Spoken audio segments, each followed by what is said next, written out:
Okay, here's one of the things that says, how can I identify the most influential contractors or suppliers in my area? All right, and I just did a little research and,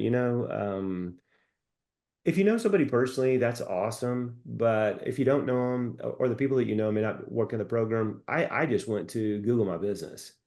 Okay, so the ones I want to see were the ones that had high reviews and that were ranked high. Even if they weren't ranked high, they had great reviews. First thing I started doing, investigating what services do they offer, and how well does their website read? Can the customers understand what they need and want? Do they offer discounts now? Do they have a number that you can call? Do they have a 24-hour service? What do their reviews say? So, Brandon, I don't know about you and your program, but think that we didn't have this luxury. But I think today, I don't think I'd have to go much further than this. Yeah. Yeah. I mean, if they're doing anything, you're pretty well going to see most of it, right? The online marketing, the reviews, any kind of advertising online, that's going to be a lot of your giveaway. Obviously, there's got to be some kind of a personal connection, I think, before you really sign them up, right? But we'll talk about that in a minute. But yeah, but I think this is where you start. Just take some action early on and start, building a little bit of a funnel, and then filter them out. So let's think about this for a minute. Do you guys have a throwaway email? And what I mean by that is one that doesn't drop in your email box, like Brandon at whattheheck.com, whatever it happens to be, or Keith, crawfishbowlking.com. So you can get a throwaway email. Okay. And then what happens is, you know what I do? I go and find these vendors. If they got a newsletter, I sign up for it. And I don't want it to come into my regular mailbox. I send it to my throwaway. Then I go in once a week and I start looking at these things. And I start reading these people's newsletters. I'm like, wow, this is great. Or this is some content. Or I actually can learn some things to put in my CRM/PRM, because I think a PRM is personal relationship builder. So I get information about the company and I put it into my CRM. And I always forget the name of it.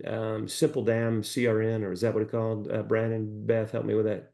What's the name of the CRM that we use? Less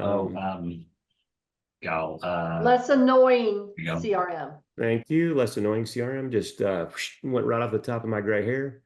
Less annoying CRM, 16, 17 bucks a month. I start putting the information in there. I build a file on them. I start with a company file, and then I can add personal information. I can add about the things they're doing, opportunities we might have, that kind of thing. So I'm learning right now, but I'm letting them send me those newsletters to a throwaway email address.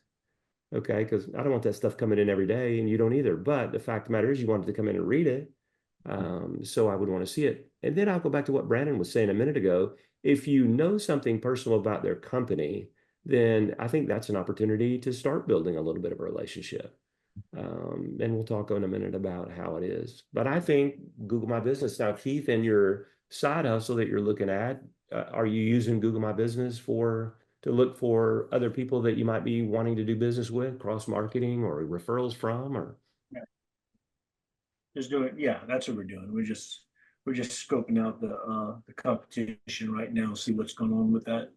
But basically doing the same thing with the home inspections on a daily basis or quarterly basis, just identifying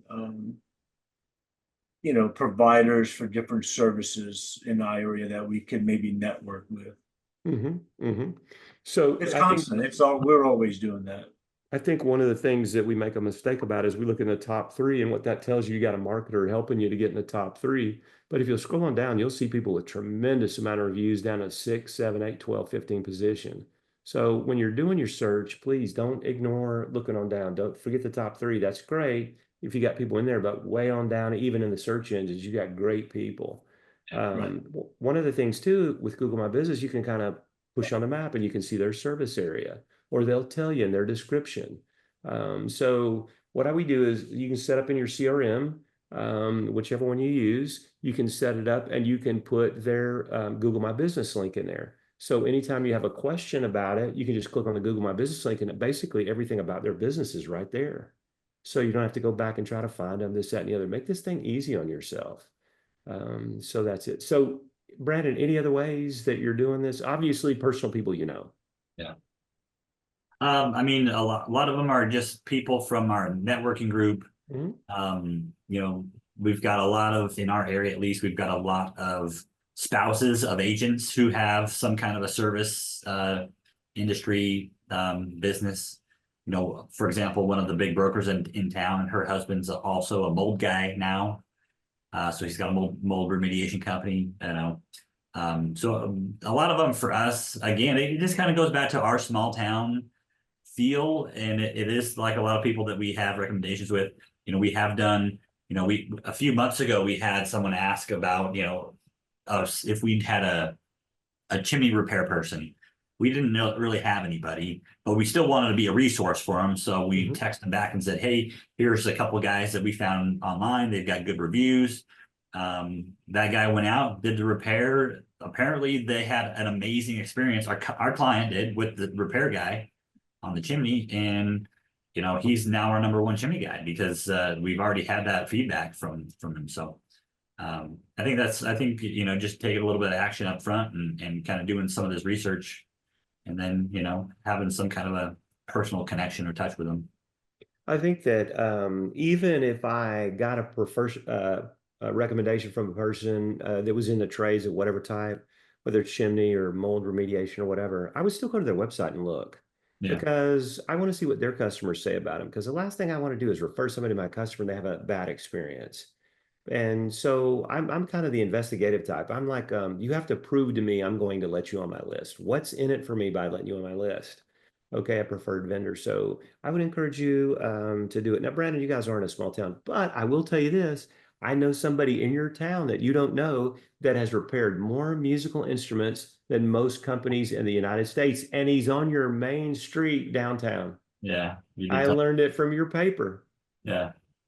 So I'd put him on the list. Need a musical instrument repair? I mean, what about all these people that move in that play musical instruments? This guy was great. Okay. And they've been there forever. I would add him to my list. I'd go down there and talk to him. He was just a cool old dude. Yeah. So watch out. You can't tell what I know about your town. It just popped up. You know, I was typing something else in. You know, maybe I was looking at your home inspection website or something, and then your stuff came up, and I saw, I'm like, oh, I'm going to watch this. It was quite fascinating, So it was good. Okay, let's look on a minute.